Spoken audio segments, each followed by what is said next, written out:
How we do this, we are the truest. Got these fangs super sharp, your shit toothless. Cold-hearted, yeah we ruthless. All the ghouls in the cut, let's get ghoulish. In the graveyard, acting foolish. Finna dance with the devil to no music. Cold-hearted, yeah we ruthless. All the ghouls in the cut, let's get ghoulish.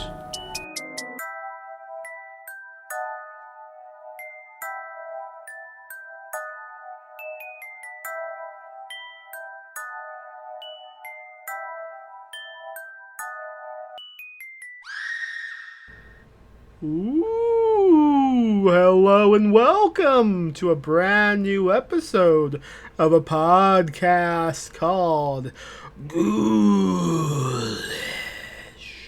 I am Max Booth, an undead host, and on today's program I am talking to Anthony Wayne Hepp about storytelling and possibly other things.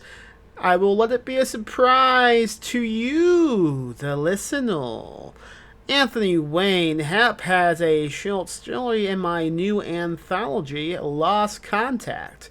In fact, it's the first story of his ever published.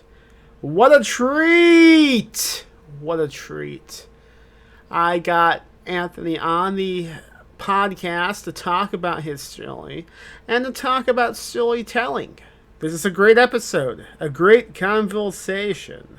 Anthony Wayne Hepp is a fun podcast guest. I don't know why I'm talking like this. I am exhausted.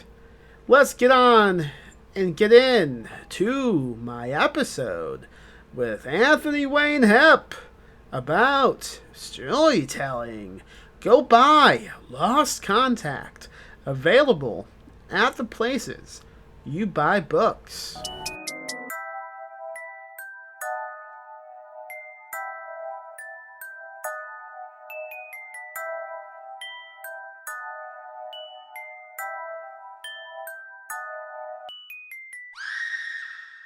Have you ever been on a podcast before? I have not. Well, actually, that's not true. Shit. I was gonna say no, but probably around 2005. So this was before podcasts really took off or were a thing. I don't think a podcast existed in 2005. Is that true? It's true. It was like very early days of. It was like sort of connected to RSS feeds. You know, you could like subscribe to news feeds, and audio was just part of that. So they even called it podcast at the time.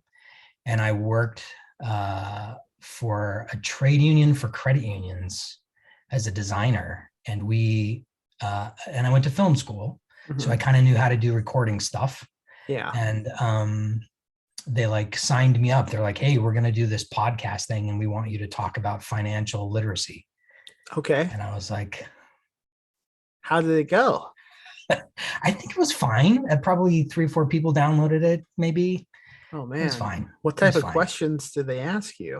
So there were no questions. We didn't really do interviews. It was like this sort of pre-written format, and we tried to make it seem like it was conversational. It was me and another person. Like, so Tony, tell me about, we were like, it was awful, but this was like, early, we were like podcast pioneers, right?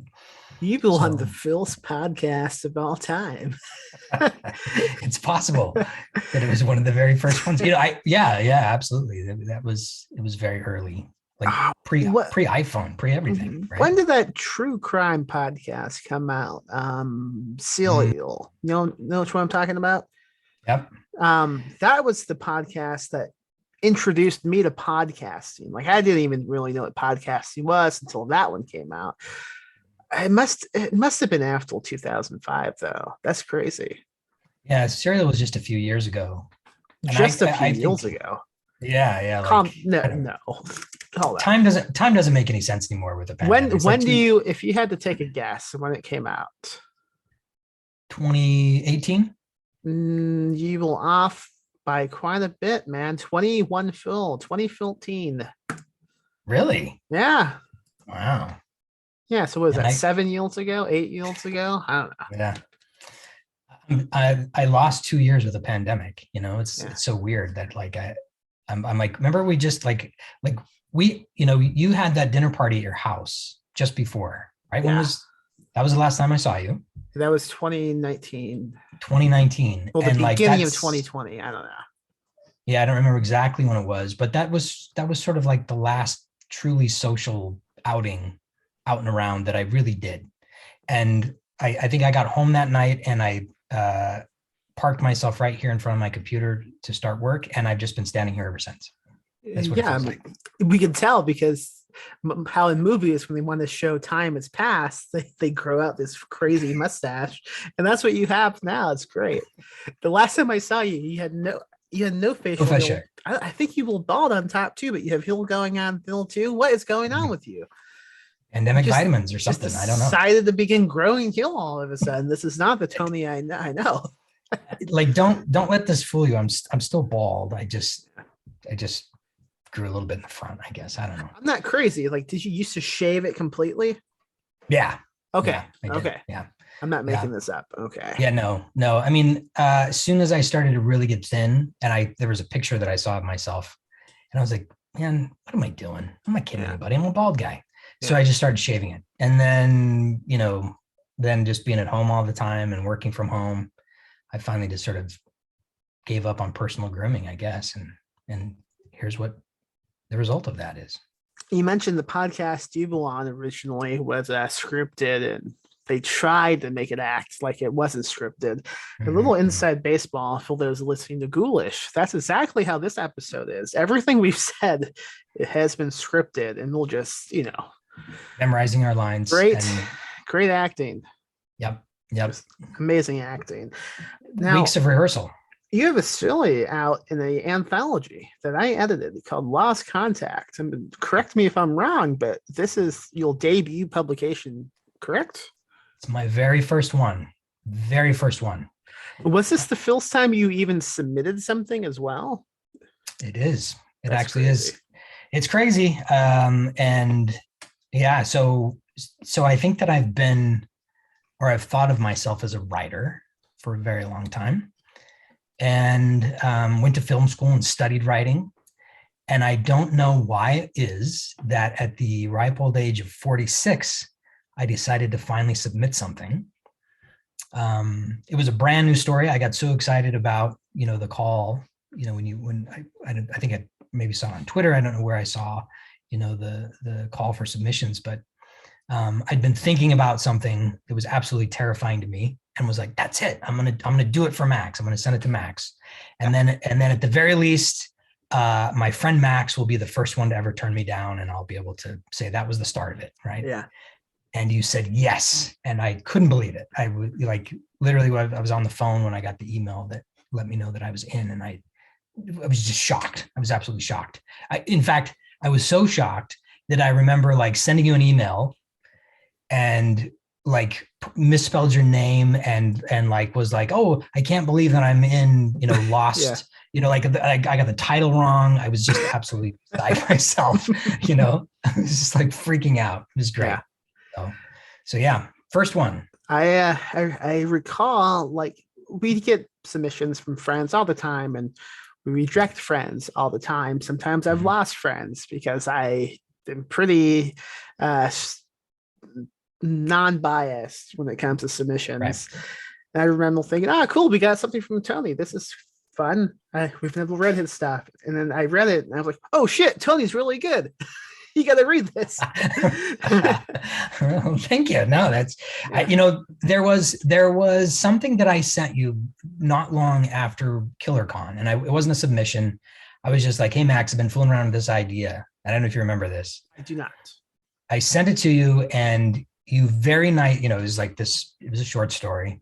And you wrote me back a very nice email with some suggestions for how to make it better, because it really was terrible. It was terrible. It was so bad. But there was little kernels of ideas that were in there that I've been sort of playing with.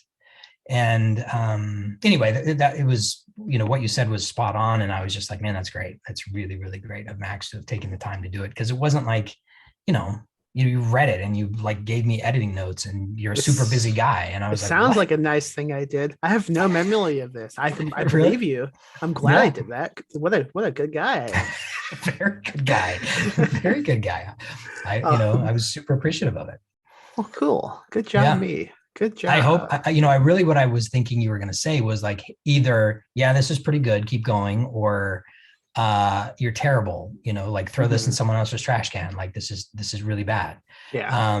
But you didn't, you like sort of like went through the whole thing and gave me notes like an editor would. And it's like, wow, thanks, Max. This is the best. This is the first time you've submitted something. How long have you been writing? Because for those who don't know, the topic of today's episode is storytelling. Pretty vague, but also fun. It's what we all do. So let's talk about that. How long have you been telling stories, and how did you get started?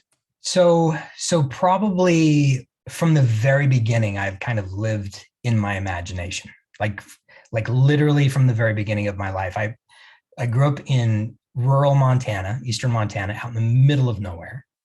Probably in, at least in terms of the lower 48, you can't get any more rural than the area that I grew up in.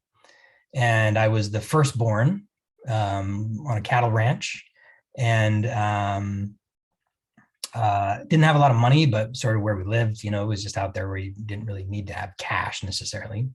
How many siblings? So later, a brother and then a sister after that. So there were 3 of us total. But, in the earliest, sort of this crazy good memory. And I can remember, crawling out of a swimming pool, I think is my earliest memory. And I had a diaper on, and the diaper was full of water and it was dripping on my feet. And I remember looking down at the weird sensation of this water, sort of dribbling out of my diaper onto my feet. So just I think that and it's not that it's desolate, it's very beautiful countryside, but there just weren't people, and like,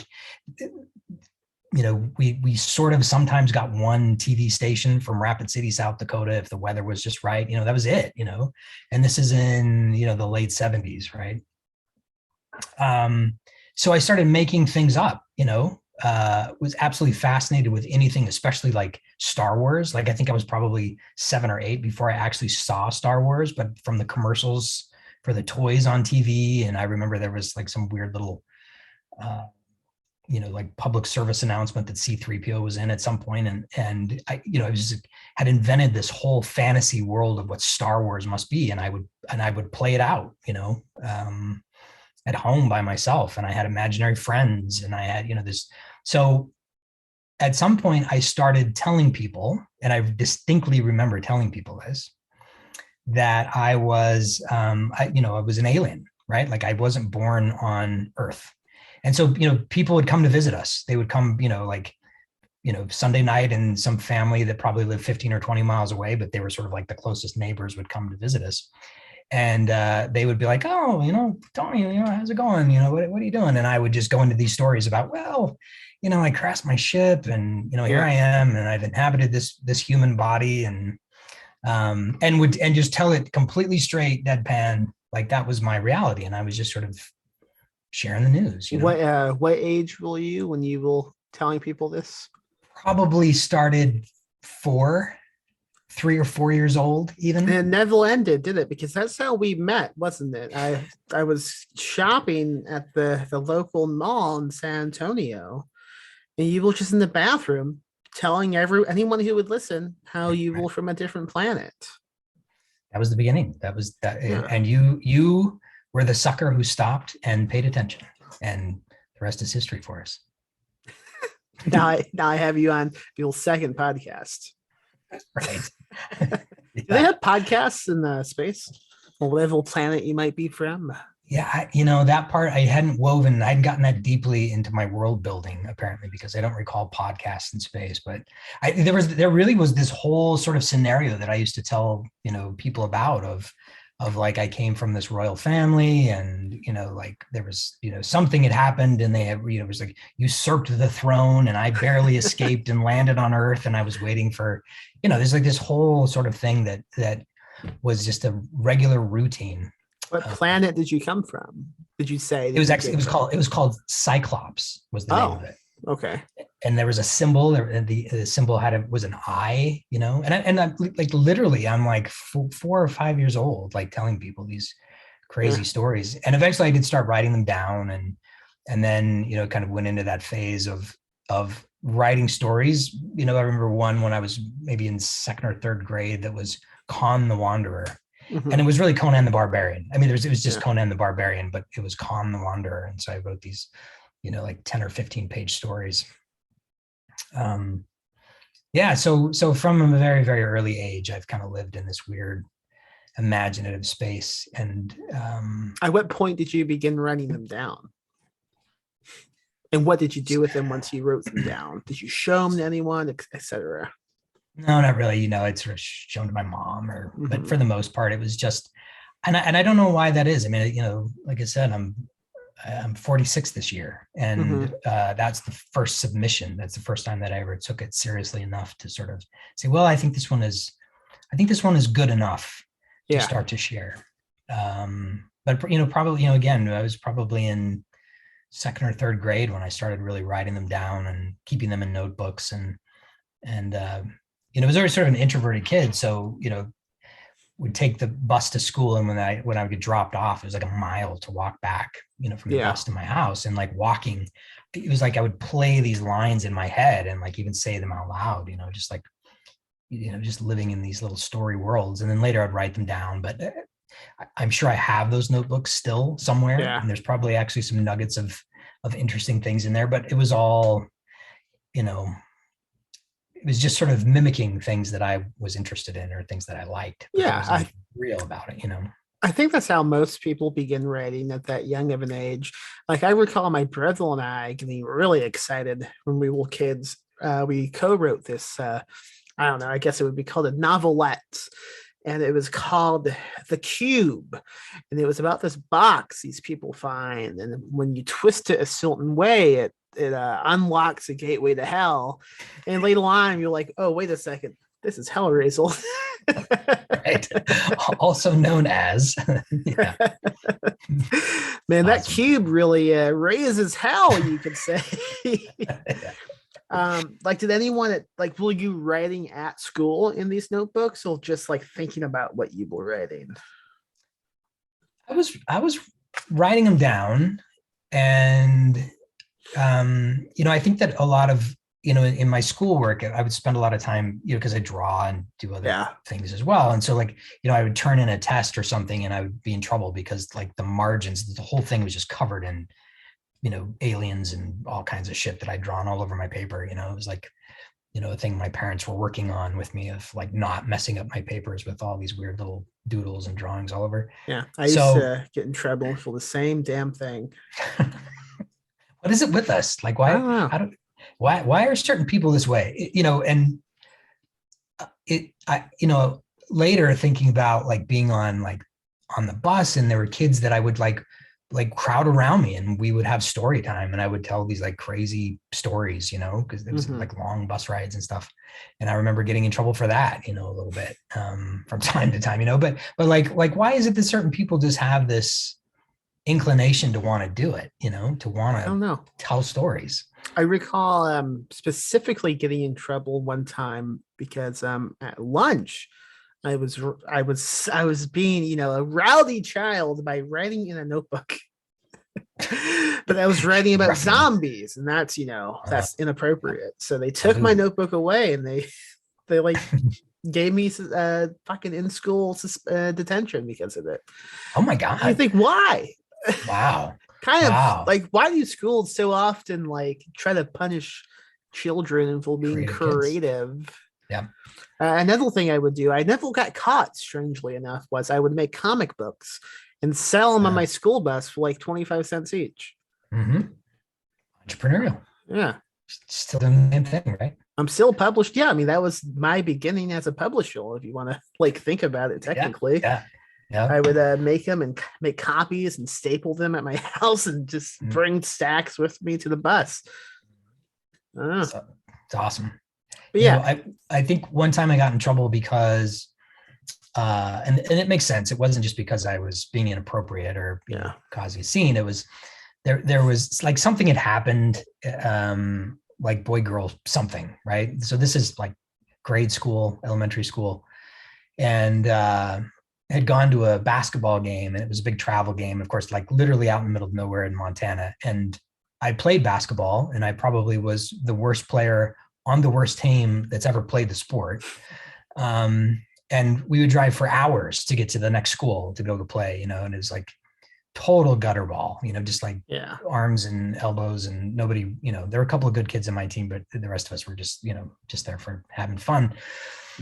And on the way back, I remember there was like something had happened. I don't even remember what it was. And they were like, okay, all the boys have to sit in the front of the bus and all the girls are going to sit in the back of the bus. Cause there were, I don't think we were like cheerleaders necessarily, but there were just like, people that wanted to come and watch the games.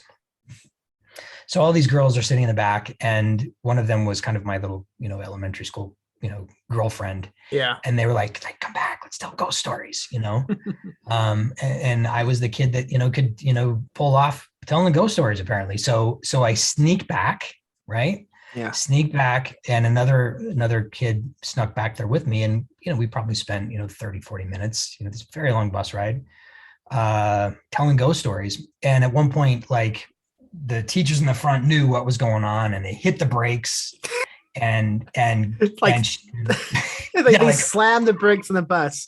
Yeah, like hold on, to a stop. Exactly. That kid's telling fiction. Yep. Well, it wasn't just that he was telling, or not just that I was telling fiction. It was just like, I'm not supposed to be back there at all, right? Yeah. So I can't remember which teacher it was, but we'll say it's a he. He gets up and comes back and is like, I know you're back here, and like, Wally, Wally's hiding under a coat, and I'm just like in the open, just sitting there like, Wally, I know you're under that coat, get in the front of the bus. And so, poor Wally gets in trouble and has to go to the front of the bus, and the teacher sort of looks around and then goes back up, and the bus takes off and drives again. And somehow miraculously, I'm not in trouble, like just out in the open, like, why didn't anything get said?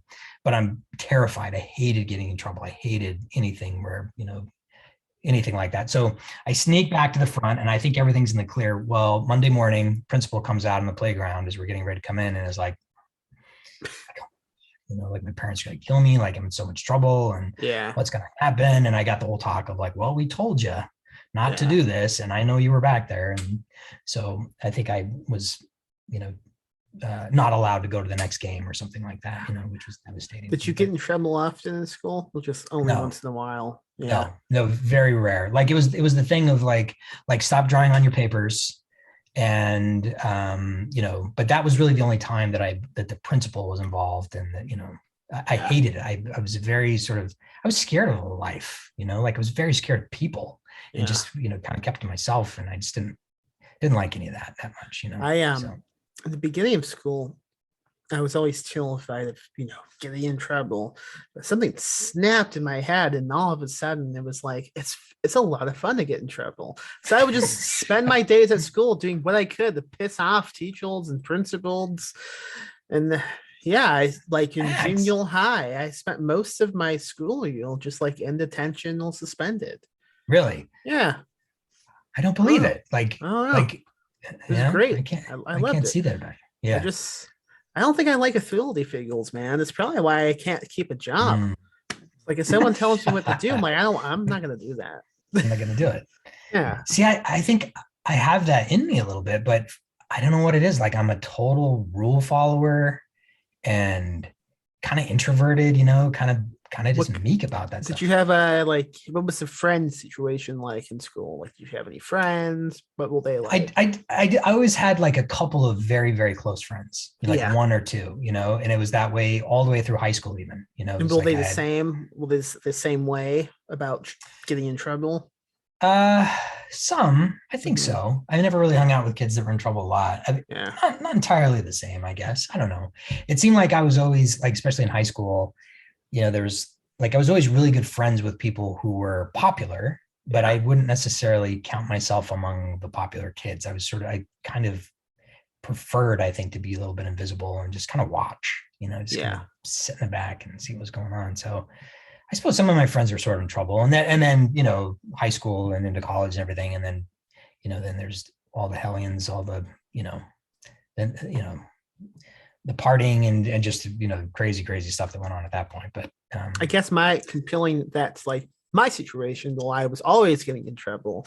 I only had a few friends, but they were also the same way. And I think maybe that type of energy, when combined, kind of just goes a bit chaotic. Will we kind of like see who can get into the most trouble, then laugh about it after school? Also, I'm the youngest child, and two of my oldest brothers were always in trouble in school, and they didn't really get along well with teachers or cops. So I'm sure a lot of that rubbed off on me as well. But I didn't go to high school, and I didn't go to college, so I don't know what that would have been like. Yeah. I probably would not have made it through. I think something else that I've noticed about people that end up, telling stories is like, I think that our backgrounds are all, very different. Like, I know that mine is somewhat vanilla and that, I went to high school and went to college and I was kind of this invisible kid, but it was like in the middle of nowhere, right? Like I've never really met that many people that, and I know your background served that way too. Like very sort of non-traditional, not, definitely not like the Brady Bunch kind of an upbringing where it's like, get up every morning and mom's made lunch and you go to school. It was very different for you, wasn't it? Yeah. It was atypical, I would say. But I do wonder, like, what does spark that initial interest in telling stories? Because like both of us were doing it at such a young age. Is it always the same with everybody? Will they all telling them as just children and later on they begin writing them? And if so, what begins that exactly? I don't know. Yeah. And I think what later, when I started to take storytelling seriously, like really seriously, and thinking about it as far as like college and everything else, I struggle with this all the time. Like, yes, I can come up with, bullshit. I can come up with interesting situations and I can come up with, whatever.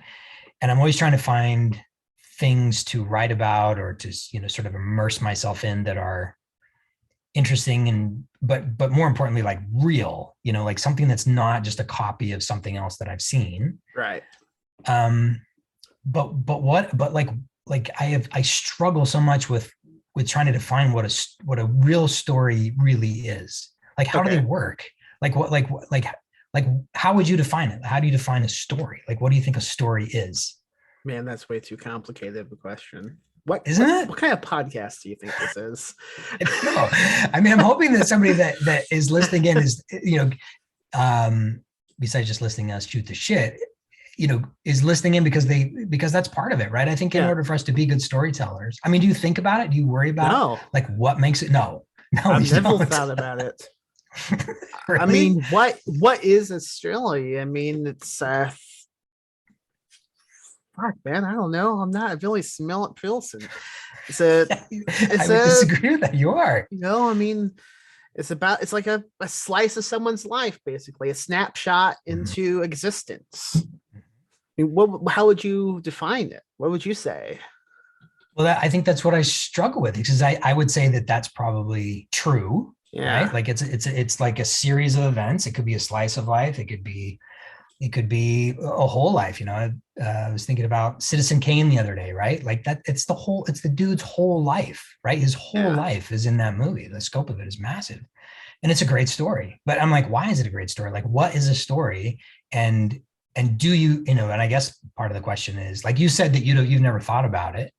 Yeah. But you're a great storyteller. Like you innately know, even if you've never put words to it, because you create great stories. So don't dreams basically like how the brain processes what is going on in reality as we all sleep? It takes like our memories and everything that's happened recently, and it kind of re-scrambles everything to try to make sense of it.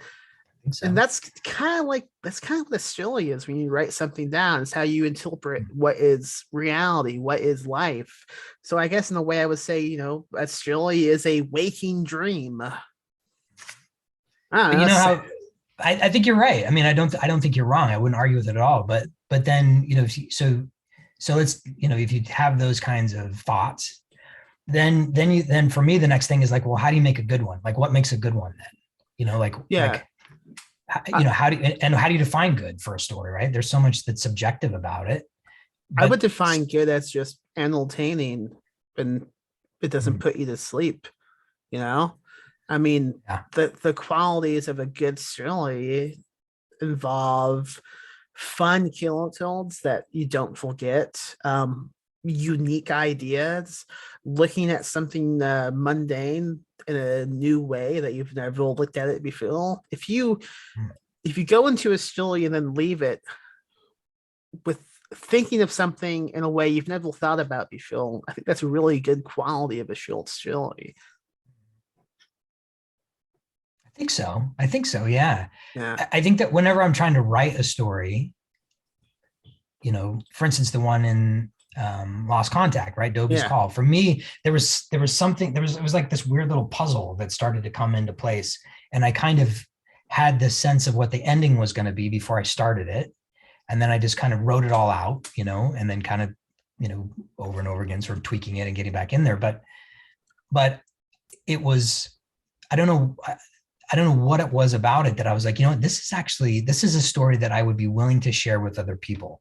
Yeah. Like there's others that I've written that I think, well, this is pretty good, but you know, it needs a little more work. But that was one, and especially because, you know, the deadline and, you know, there's all those other things that come into play of like, you know, I'm going to send this thing to Max and, you know, hopefully he doesn't just like, you know, puke as soon as he reads it. You know, there's all these weird little pressures that go into motivating me to get, you know, it finished.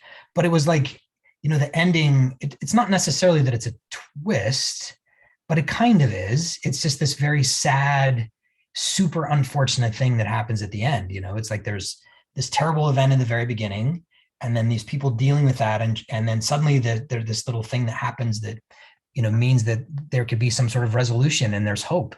And when it's this close, it gets snatched away from them, you know, and it's, so there was something about the structure of it and the nature of it that I was like, this is a story. Like, this is a story because it has a beginning and an end, and it sort of says something. And whereas I think the first thing that I sent you that you were very nice about and gave me some notes on, it didn't have that. It didn't have any. It was just like a bunch of weird shit that happens to a kid one night, you know? And I was like, yeah, it's weird. Yeah, it's just weird stuff. But somehow it isn't enough, right? It isn't enough. And so something else your story had that many other stories in the submission pile I received did not have is a confident voice. Like when I got into your story, it immediately felt like someone who's told many stories before and knew what the hell they were doing. It didn't feel like I had to like fight to get through it.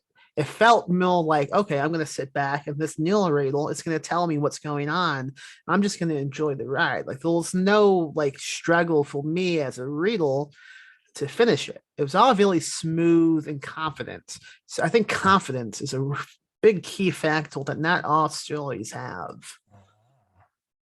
Interesting. I mean, that's awesome. I appreciate that. Yeah. It's not something I've ever thought about, like confidence, but they're definitely, I would say that from the minute that I started to write it, I could hear that voice in my head, you know, like I could hear all of the characters actually very, very clearly in my head as I was writing it. And so it was sort of just like coming out of me, you know. I think if you don't have that and you try to write anyway, that's when you get a bad story.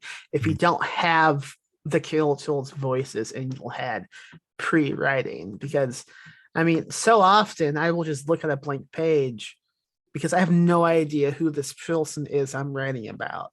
But once I've thought about the characters a lot, that's when I'm confident enough to walk someone else through a day in real life. Because if you think about it, if you write a book or a short story, you will telling someone else about someone else, right?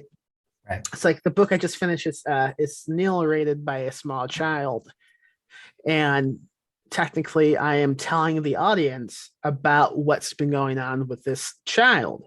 But if I don't know the ins and outs of what is going on with this kid pre-writing, how can I realistically translate that to an audience without feeling like a phony? I have to have all of the confidence in the whole fucking universe to pull anything like that off. Yeah. Yeah.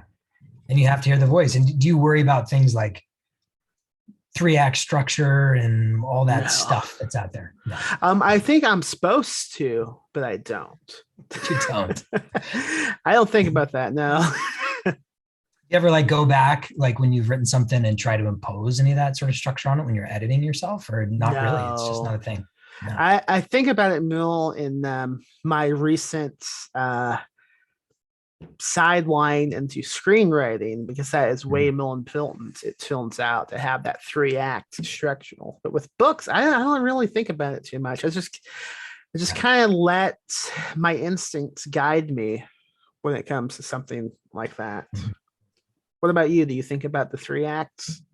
I do. I mean, I Yeah. think that I think about structure, not necessarily the 3-act. I mean, I went to film school Yeah.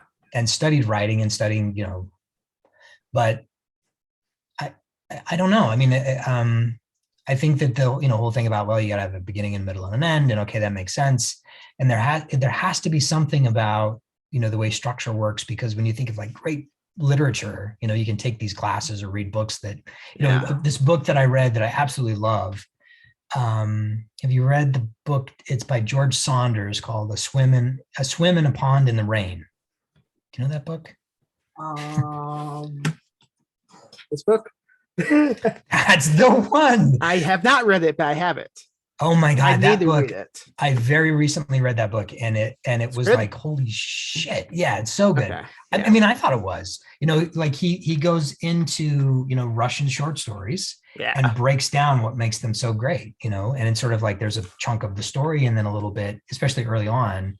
And then later he kind of does his analysis at the end of the story. But, early on, it's sort of like a tool for how to read something.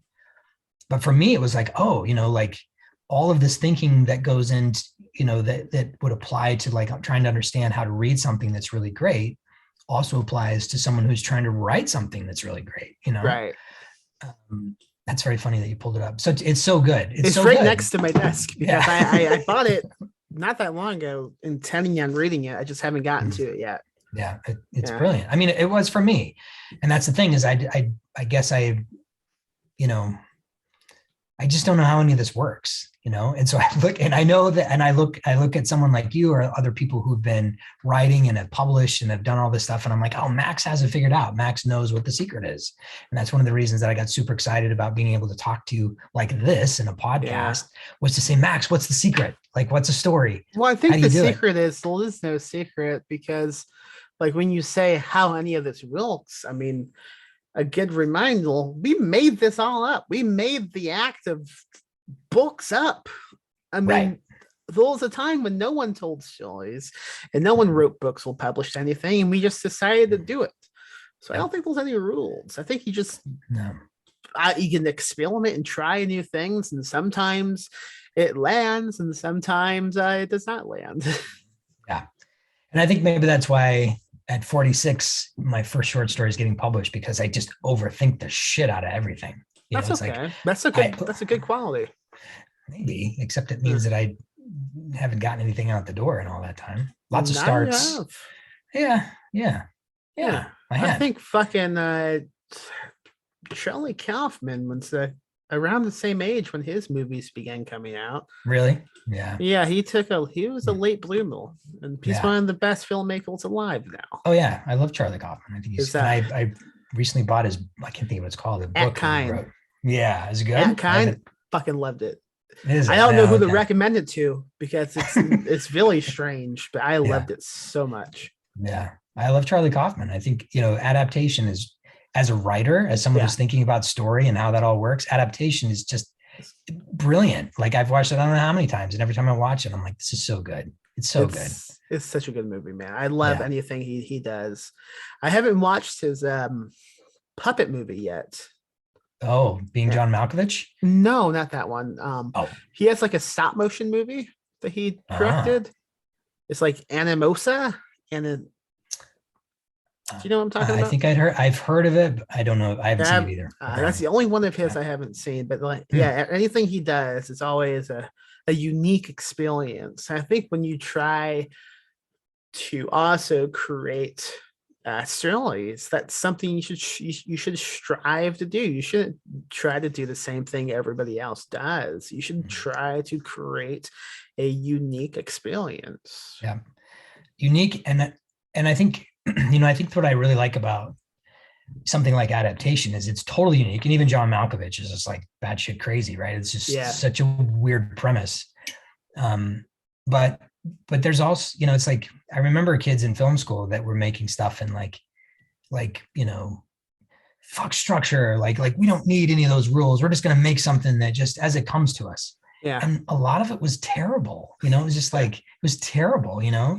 And I think that it was trying so hard to be different that it just made it unwatchable in some ways, you know? So there's something, you know, about, you know, that, you know, Kaufman and, you know, someone like David Lynch or, you know, like these very surreal, you know, these filmmakers or storytellers that create these very surreal stories. They understand some fundamental thing about story that makes it somehow still work, even though it's so unique and it's so real. I mean, I think that's the thing I struggle with too, is like reading, you know, like I mentioned at the very beginning, Con the Wanderer, right? And now thinking about it, I'm like, I was kidding myself not to just tell people, hey, it's another Conan story. Like, this is Conan the Barbarian, you know, like I should have just called it another Conan story, but because it wasn't real. That'd be a great title too, another Conan story. I think like with people like Kaufman and Lynch, I think there's a difference between different and unique. I don't think those guys are trying to be different. I think they will just succumbing to what makes sense in their brains and not trying to follow like what others have done, because I think there is a difference though. Like you can look at what everyone else has made and think, okay, if that's how you make a movie, I'm going to make something that follows those same beats. Or you could go, I know what a movie is.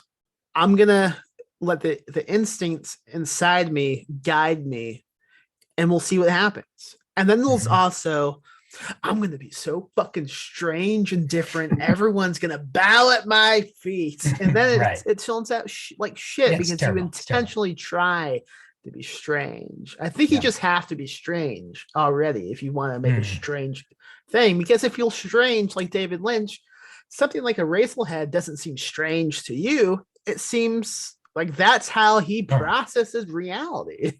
Yeah. I don't know. This has been a fun conversation. Shit, man. Yeah. I hope that any, you know, that folks listening think that it's as entertaining and interesting as I do, because it's I love talking about this stuff, and I don't have enough folks around me that I can talk to about this kind of stuff, I think, you know. So we should do a podcast every week and just talk about the same topic. No. Maybe. I mean, we can have breakfast if you want off the mic. I mean, we live in the same city. You live in San Antonio, right? Not Austin. I live in Austin, actually, and I live in North Austin. Actually. Oh, shit. So I don't know what I'm talking about then. You live really far away from me. Pretty far. Pretty far. I don't know why I thought you lived in San Antonio. No one lives in San Antonio except myself. So I'm really lonely. I lived in San Antonio for a period of time, but then we moved to Austin about 5 years ago. So it's not helped me. No. It was before I knew you. So okay. Well, shit. Your story is in Lost Contact. It's a great story. I think it's the longest story in the anthology too. Is it really? I believe so. Yeah. It's a pretty long one. It's good. It's pretty long. We cut a lot though. We did cut a bunch. Yeah, we cut it down some from what the original submission was. And we sort of rearranged the piece, which was a piece that I remember thinking, should that be in the front or should I do it this other way? And when I submitted to you, I did it the other way, but I think rightly so. We're like, no, you should flip this around. I think it works better if you flip this piece around. So we did some good tweaking with the structural of it. I'm really happy with the final edition. Yeah. The final condition of the story. Yeah. I think people will enjoy it. Yeah. How can folks find you online if they want to reach out and follow you and, you know, tell you what they think of the story? So that's such an interesting question because I'm at the very beginning stages of my career. Yeah. I don't have a big, author presence out there yet. I'm still sort of building and trying to figure out, I published under my own name. I've thought about, should I adopt a pen name? I have all those questions about. It's too late now. The business. I'm out there as myself. So it started, so I can't stop that. I can't undo that now. But anthonyhepp.com is a website that I've had for a long time. It's really about my career as a designer. It's sort of like a portfolio side for my work as a designer, because I do software design as my day job. Yeah. But I will start to transition it so that it talks at least as much about my writing, because now I'll have something to point to and say, go buy the book, right? Go buy the book. Go buy the book. You can just look up Anthony Hepp on Twitter. I think I've got a couple different handles on there. One of them that's all about design, and the other one's kind of my writing handle. And I think it's a Wayne Hepp is my handle.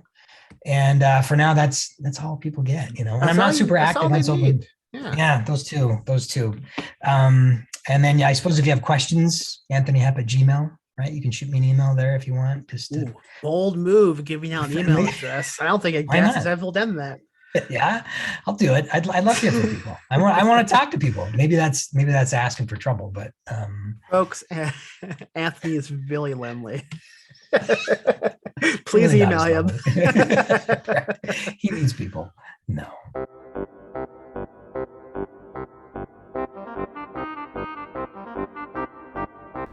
And that was Anthony Wayne Hepp talking about storytelling. Go pick up Lost Contact. Go to perpetualpublishing.com. Buy some books. Go to Ghoulish Books. Buy some spooky books. Go to iTunes. Leave a review of Ghoulish, the podcast you just listened to. Go pre-order a signed copy of my new novel, Maggots Screaming, at ghoulishbooks.com.